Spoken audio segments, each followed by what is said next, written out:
My husband and I first met when we were both 22 years old at his best friend's wedding.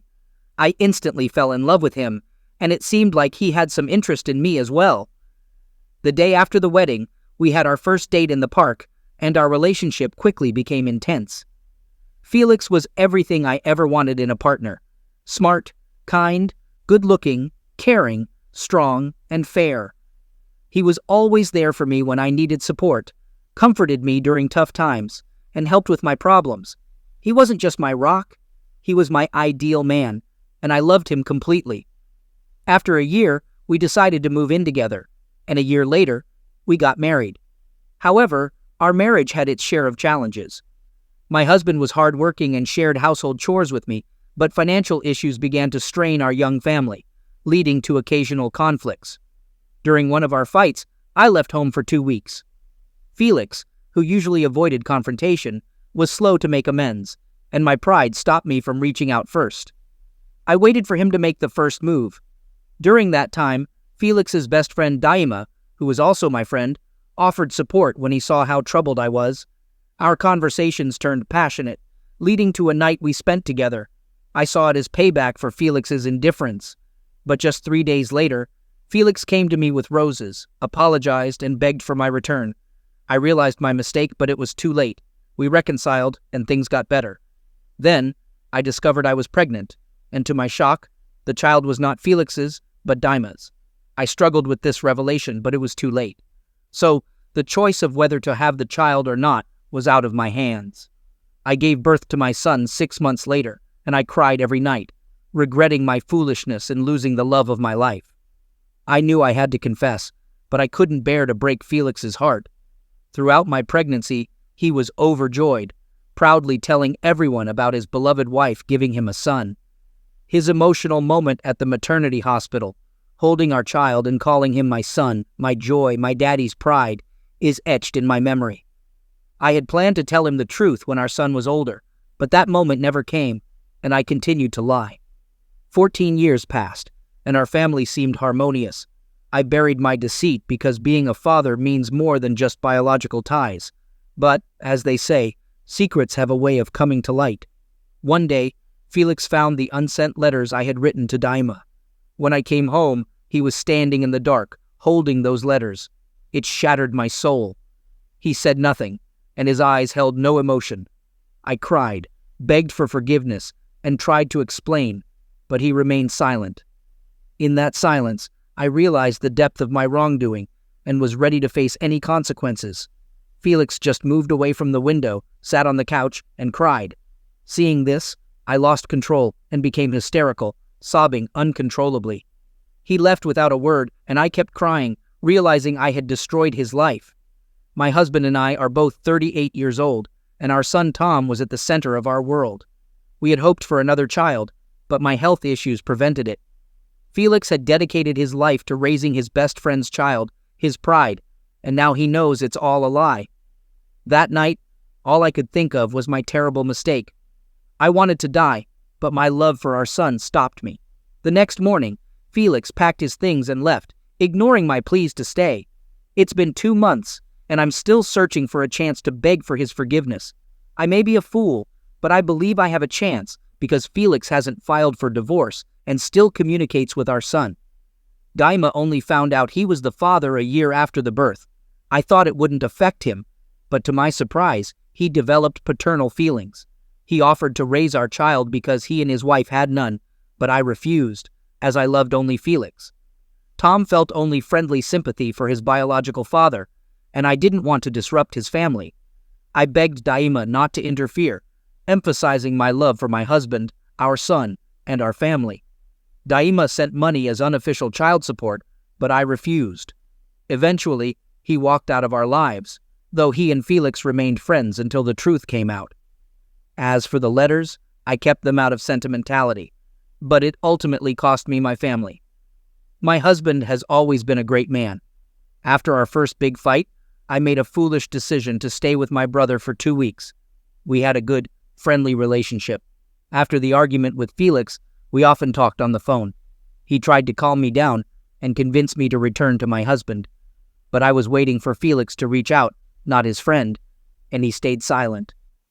One evening, when my brother was out, Dima called and offered to come over, saying that these things happen in many families at first, and I needed a distraction. I agreed, and without much thought, he came over. And then today, my son came home after spending the weekend with his father and mentioned they discussed the future of our family. I've been anxious all day, wondering what Felix told his son. If he's willing to come back, he wouldn't lie to our child. Except for that one time, I haven't cheated on my husband in our 16 years together. It was my only mistake. My son doesn't know who his real father is, and hopefully he never will. He deeply loves Felix, trusts him, and is proud to have him as a father. Their bond is even stronger than the one he shares with me. If he found out the truth now, it would break his heart. In any case, a lot has changed this week. Last weekend, my son talked to Felix about the future of our family. Felix didn't give a definite answer, but didn't rule out the possibility of us reuniting. On Tuesday, I asked my husband out for a date at a restaurant, and to my surprise, Felix agreed, boosting my confidence for a positive outcome. We didn't stay at the restaurant for long, choosing a long 4-hour walk in the park. During our time together, we reminisced about our past and our love, smoothly transitioning to discussing our future. I pleaded with my husband to return to the family, and though he didn't say it outright, it was clear he wanted the same. That night, I purposely sent my son to spend the night at a friend's house, freeing the apartment for my beloved to join me. We spent the night together, just like in the old days. The next morning, our conversation was brief as we rushed to work.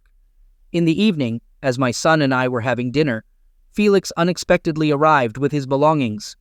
Words can't express the joy in that moment, and my son was thrilled to see his father. I wonder if Felix has truly forgiven me. My biggest fear is that after living with me for a while, he might decide he no longer wants this family. But I love him deeply, and I know I betrayed him. I'm willing to do anything to make amends. Since his return, my husband hasn't brought up the issue of paternity, and though he acknowledges what happened, he doesn't show anger or negativity toward me. Crucially, his relationship with Tom remains unaffected, which was a major concern for me. Last night, we talked about our son's future, and we both agreed that he would likely move out in a few years. Felix expressed his joy at being a father, and it got us thinking about having another child. I plan to see a doctor soon, and my husband was genuinely excited about the idea. It's been over a month since my last message. I've started treatment, and my beloved has been supportive throughout, not dwelling on the past.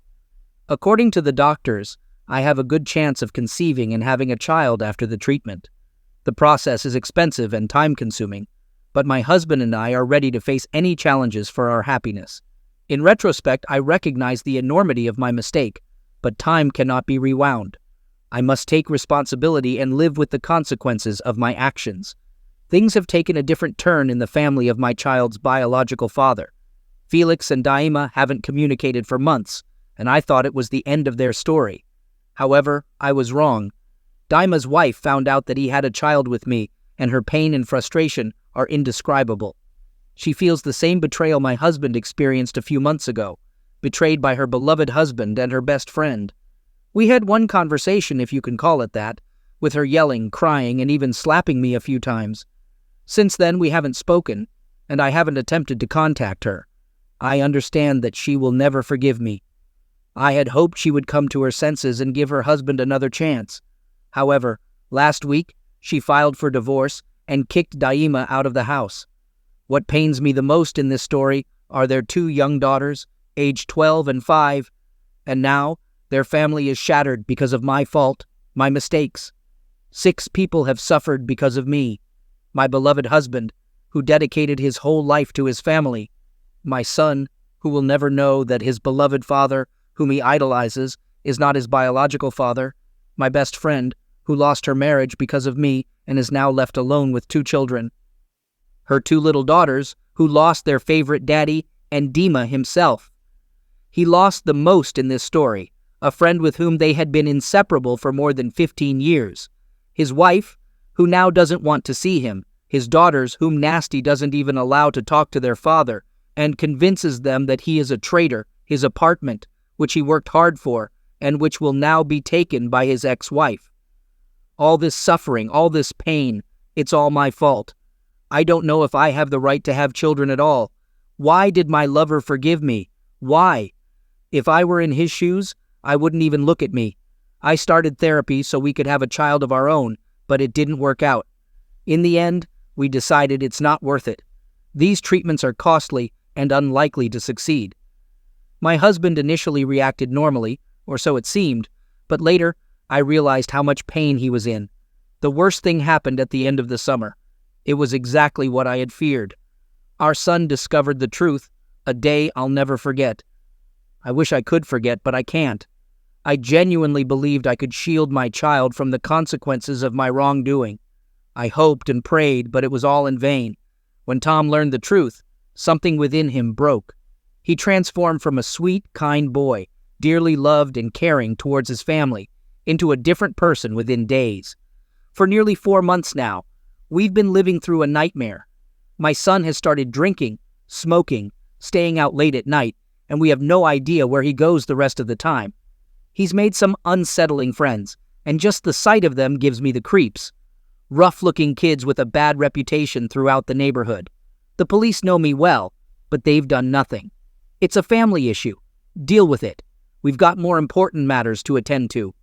That's all we hear. My son also hates Felix now, even though they were close before. What did he say to his father? I understand that he's just a child suffering due to my mistakes, but my husband didn't deserve this. He endured so much when the truth about Tom came out, and then we had to give up having a child of our own. And now, this living hell. A month ago, Felix started experiencing heart problems.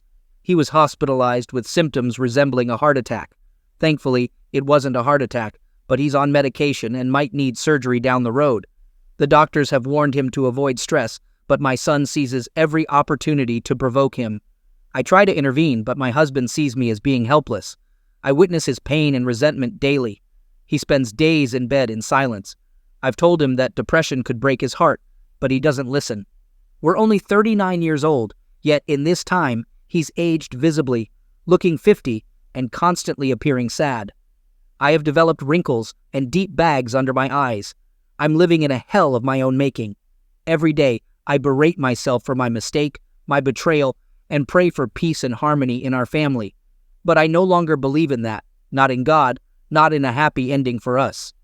Now I realize how foolish I was to think I could escape the consequences of my actions. I carry the weight of ruining the lives of 6 people, and it's a heavy burden on my conscience. Daima, on the other hand, has it even worse. Nasty divorced him and took him to court over their property, leaving him homeless. She's spiraled into a life of partying, drinking, and changing partners weekly, unable to recover from the betrayal of her husband and me, her best friend, almost like a sister. I've tried to talk to her several times, but she becomes hysterical upon seeing me, leading to heated arguments. She's always been morally weak, and I shattered her. Their daughters now live with Nasty in a 1-room apartment to avoid her different partners. I haven't heard from Dima for 6 months since their divorce. Total silence. December 31st should be a time of happiness, joy, and celebration, but not for me. My husband went to visit his parents in another city, and as for Tom, I have no idea where he is. He doesn't answer his phone. I've lost all my friends. Our family has been shunned since everything came to light, and it feels as if we're treated like outcasts. I sit at the table with a bottle, crying, not out of joy, but out of loneliness. This story took place last year when my husband and I were on vacation in Croatia. On the first day at lunch, we met a married couple, but their origin isn't that important. They had been there for 2 days already, making them experienced compared to us. Ron and Molly were passionate about scuba diving, just like my husband, Stephen. We spent most of our time together, sharing meals, diving, shopping, and attending various evening events. The only time we didn't meet was at breakfast because Molly was a late riser, and I didn't mind spending the morning on my own. But as I tend to get bored quickly, I'd head to the beach in the morning or later in the evening when it was cooler. During breakfast, we sat with different neighbors, usually 2 younger guys. Although I hadn't paid much attention to them, one spoke English well with a slight accent, while the other remained quiet and smiled. I pondered for a while about their origin, considering various possibilities, but eventually settling on them being Swedes or Germans.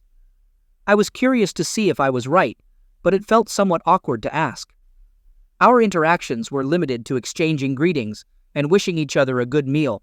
We followed a routine during our vacation, one that we hardly deviated from. In the mornings, Molly and Ron would head to the beach.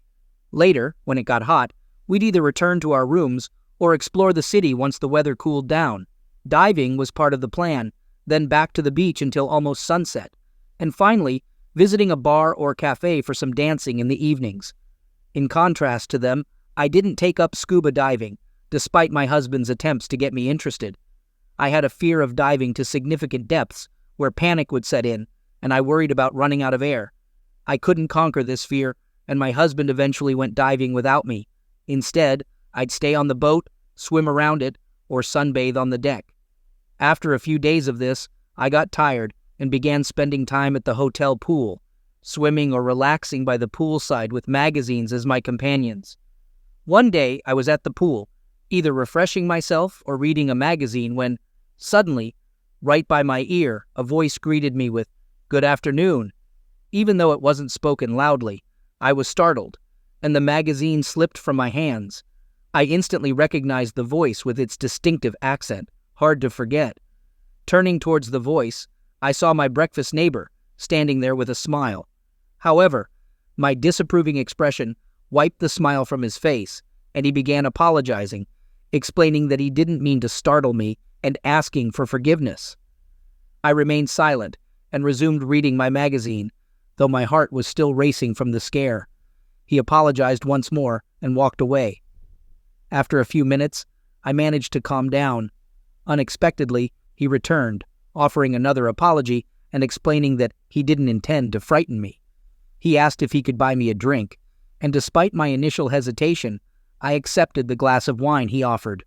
It was cool and tasted good. He continued apologizing and then started a conversation. I learned more about him. His name was Troy. He was German, and he and his parents had lived on the island in the past before relocating to Germany in the 90s.